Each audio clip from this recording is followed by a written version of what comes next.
Hello everyone, welcome to Krishna study point.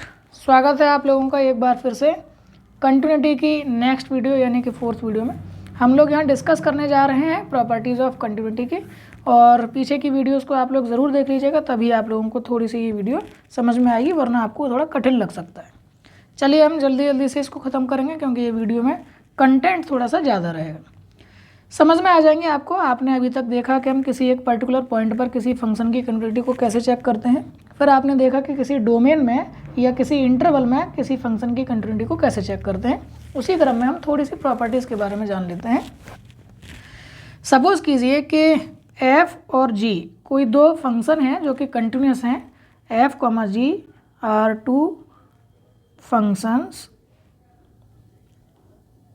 To continuous function, इसको मिटा के two continuous function at x equals to c. तब क्या क्या, पहला, अगर मैं किसी पर्टिकुलर एल्फ़ा से जो कि रियल नंबर है उससे अगर मैं एफ को क्या कर देता हूँ, मल्टीप्लाई कर देता हूँ, तो ये भी क्या हो जाएगा, इज़ कंटिन्यूस। क्या हो जाएगा, कंटिन्यूस उसी पॉइंट पर।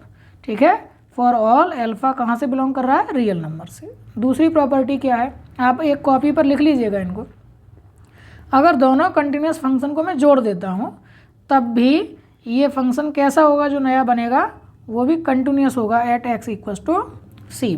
ठीक है, अगर थर्ड की बात करें, मैं इसको माइनस कर दूँ अगर फंक्शन को, तो बनने वाला नया जो फंक्शन है वो भी कंटिन्यूस हो जाएगा एट एक्स इक्वल्स टू सी पर। ठीक है, अगर मैं मल्टीप्लाई कर देता हूँ इनका, तो एफ इंटू जी भी वो भी कंटिन्यूस हो जाएगा एट एक्स इक्वल्स टू सी पर। और साथ ही साथ अगर मैं इनका डिवाइड भी कर दूँ एफ बाई जी, तो वो भी हो जाएगा क्या, continuous at x equals to c. ध्यान रखने वाली बात है कि जो फंक्शन है जी वो एट सी पर जीरो नहीं होना चाहिए, वरना ये क्या बन जाएगा, इन्फिनिटी बन जाएगा। ठीक है, तो ये वाली बात आपके समझ में आ गई। ये कुछ प्रॉपर्टी थी। ये वाली प्रॉपर्टीज़ मैंने अभी बताई आपको केवल एक पर्टिकुलर पॉइंट पर। अगर हम डोमेन की बात करें तो डोमेन पर भी हम इन प्रॉपर्टीज़ को प्रूव भी किया जा सकता है ईजीली। ठीक है, मान लीजिए let D1 and D2 are domain of continuity. क्या है ये, कंटिन्यूटी के डोमेन है, किसके, ऑफ द फंक्शंस। कौन कौन से फंक्शन है, एफ एंड जी। राइटिंग मेरा थोड़ा सा ऐसे ही आ रहा होगा, लेकिन आप लोग समझ रहे होंगे। ठीक है, रेस्पेक्टिवली मान लीजिए, क्योंकि रेस्पेक्टिवली लिखना इसलिए ज़रूरी है, पता रहे कि एफ का तो जो डोमेन है वो D1 है और जी का डोमेन D2 है। तब पहली प्रॉपर्टी क्या है इसकी, कि मैं अगर एल्फ़ा एफ यानी कि एल्फ़ा कोई एक पर्टिकुलर रियल नंबर है उससे मैं फंक्शन को मल्टीप्लाई कर दूँ, तब भी वो is continuous on D1 for all alpha belongs to R. ठीक ना। ऐसे ही अगर मैं एफ और जी को क्या कर दूँ, जोड़ दूँ, तब वो भी इज़ कंटिन्यूस हो जाएगा किसमें, D1 और D2 के इंटरसेक्शन में। ठीक है ना। थर्ड की अगर हम बात करें तो माइनस अगर मैं करता हूँ तो वो भी कंटिन्यूस हो जाएगा किसमें, इन्हीं के इंटरसेक्शन में। ठीक है, ऐसे ही अगर मैं मल्टीप्लाई करूँगा तो वो भी कंटिन्यूस हो जाएगा ऑन D1 इंटरसेक्शन D2। ठीक है, ऐसे ही अगर मैं डिवाइड करूँ तो वो भी कंटिन्यूस हो जाएगा किस पर, ऑन D1 इंटरसेक्शन D2। बस ध्यान रखने वाली बात है क्या, कि उन पॉइंट को छोड़ करके, एक्सेप्ट दोज पॉइंट्स वेयर जो जी है, जो पॉइंट है वो ज़ीरो ना आ जाए, जी फंक्शन जो है वो ज़ीरो ना आ जाए।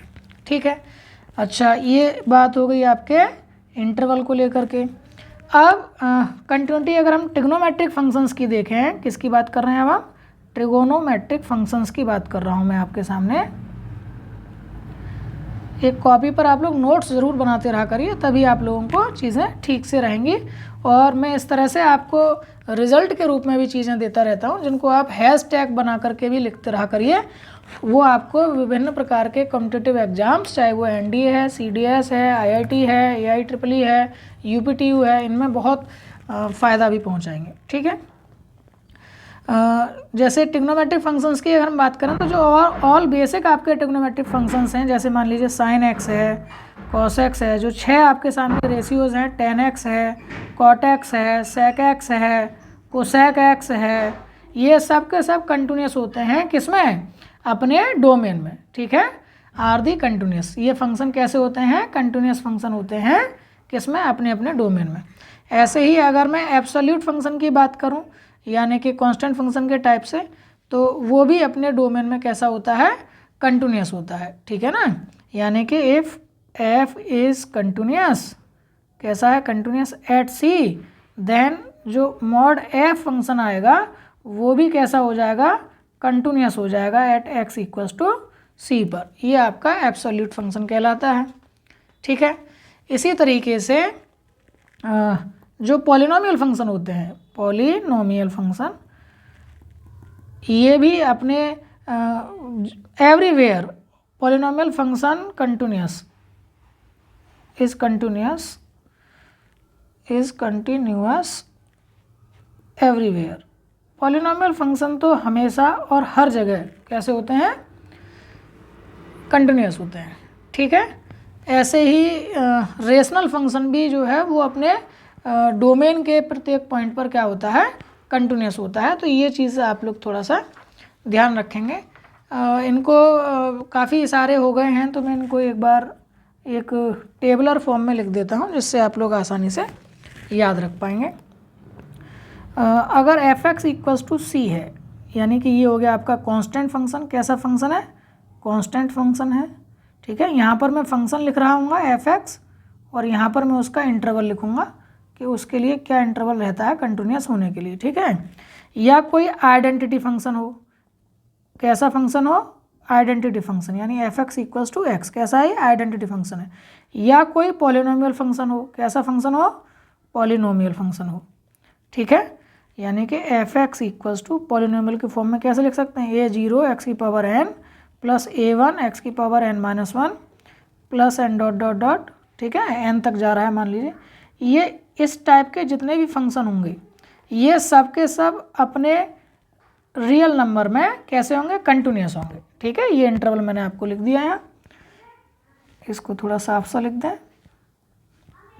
तो ये आपने नोट कर लिए, इंटरवल आर के लिए कैसे होते हैं, कंटिन्यूस होते हैं ये सभी फंक्शन। कांस्टेंट फंक्शन हो गया, फिर चाहे आइडेंटिटी फंक्शन हो गया, फिर चाहे पॉलिनोमियल फंक्शन हो गया, ठीक है।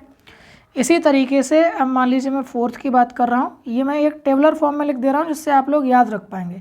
अगर इस टाइप का कोई फंक्शन है तो वो माइनस इन्फिनिटी से और प्लस इन्फिनिटी तक पूरा का पूरा क्या रहेगा, कंटिन्यूस रहेगा, ठीक है।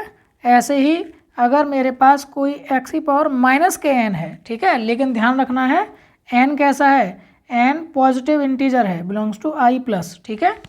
एन की वैल्यू अगर पॉजिटिव इंटीजर है और एक्स की पावर माइनस एन, इस फॉर्मेट में कोई फंक्शन आपको डिफाइन किया हुआ है, तो उसको केवल क्या करिए आप, इस इंटरवल में से 0 को माइनस कर दीजिए, क्योंकि वो 0 पर डिफाइन नहीं होगा। क्योंकि एक्स की पावर माइनस एन है, इसको पॉजिटिव बनाने के लिए 1 एक्स की पावर एन करेंगे, और जैसे ही एक्स की वैल्यू 0 लगाएंगे वो 1/0 इन्फिनिटी बन जाएगा। इसलिए उस 0 को उस इंटरवल में से माइनस कर दीजिए, तो वो कंटिन्यूस हो जाएगा एवरीवेयर, ठीक है। 6 की अगर हम बात करें तो px अपन qx टाइप के जो रेशनल फंक्शंस हैं वो सब के सब r में से क्या कर दीजिए, ऐसे qx को हटा दीजिए जो 0 हो रहे हैं, तो वहाँ पर भी वो क्या हो जाएगा, पूरा का पूरा डिफाइन हो जाएगा, ठीक है ना। ऐसे ही मैंने अभी ट्रिग्नोमेट्रिक के फंक्शंस की बात की, तो साइन एक्स और कॉस एक्स जो होते हैं वो तो पूरे के पूरे, साइन एक्स हो गया कॉमा कॉस एक्स हो गया, ये तो पूरे के पूरे रियल नंबर में डिफाइन हो जाते हैं, ठीक है। लेकिन अगर आप लोग याद ही करना चाह रहे हैं तो मैं दोनों उसके आगे की बात बता दे रहा हूँ। एर्थ की आप ऐसे फंक्शन लिख लीजिएगा, एर्थ वाला बना लीजिएगा, टेन एक्स और सेक एक्स, ये फंक्शन एवरीवेयर नहीं हो पाते हैं, रियल नंबर में से माइनस कर दीजिए किस वैल्यू को, 2n+1 और π/2, क्योंकि ये वो वैल्यूज़ हैं जिस पर ये इन्फिनिटी देते हैं, ठीक है ना। तो उसको हटा करके बाकी सब पर एवरीवेयर क्या हो जाएगा, डिफाइन हो जाएगा। ऐसे ही कॉट एक्स और कुसेक एक्स में भी लिखना पड़ेगा आपको, उसमें से भी r में से 0 अंश वाला यानी n वाला घटा दीजिए, तो यहाँ पर भी ये एवरीवेयर पर क्या हो जाएंगे, कंटिन्यूस हो जाएंगे। अगर मैं बात करूं एक्सपोनेंशियल फंक्शन की यानी e⁻x, तो पूरे के पूरे रियल नंबर में डोमेन में वो कंटिन्यूस होते हैं। अगर मैं बात करूं आपका लॉगरिथमिक फंक्शन की यानी कि log x की, तो वो 0 से लेके इन्फिनिटी के बीच, कभी भी नेगेटिव के लिए लॉग डिफाइन नहीं होता, इसलिए 0 से इन्फिनिटी के लिए कंटिन्यूस रहते हैं। और अगर 12th यानी कि इनवर्स ट्रिग्नोमेट्रिक फंक्शंस की बात करूं, इनवर्स ट्रिगोनोमेट्रिक फंक्शंस की बात करूं, तो ये अपने जो डोमेन होता है ना, दे आर, सीधा सीधा लिख देता हूँ, दे आर रेस्पेक्टिव डोमेन, ठीक है, अपने अपने डोमेन में क्या हो जाएंगे, रेस्पेक्टिव डोमेन, अपने अपने डोमेन में क्या है, ये कंटिन्यूस हो जाएंगे, ठीक है। तो ये बात थी कंटिन्यूटी के बारे में। आशा करता हूँ कि आप लोगों को ईजिली समझ में आ गई होगी। इनको ज़रूर आप लोग नोट्स के रूप में लिख लीजिएगा, ईजिली याद रहेगा आपको।